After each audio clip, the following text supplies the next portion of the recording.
Седой кузнец залил мне в щеки медь. Мне выдали один из языков, благословили, наказав терпеть, и привязали к лапам облаков. Не так меня повесили, не там, вниз головой, без голоса, не к Богу. Скажите, люди, если это храм, зачем хранить под куполом тревогу?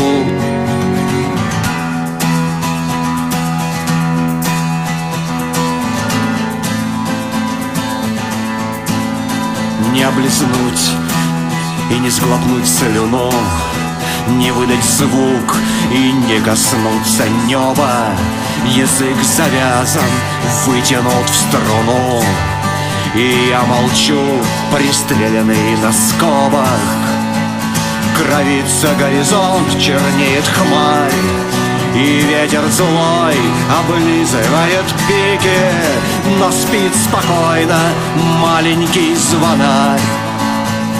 И серые в иконах дремлют лики.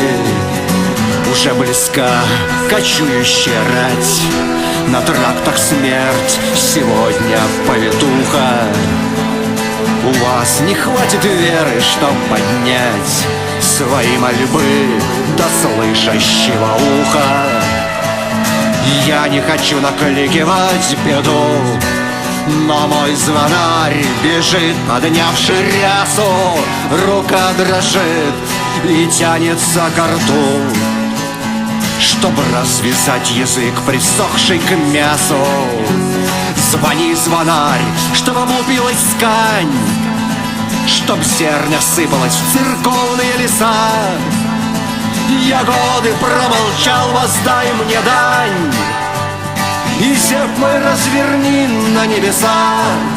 Чтоб я скрипел, просил, чтоб время шло. Беда, победа, жизнь в обложках книг, чтоб где-то что-нибудь произошло. Не стоит мне развязывать язык,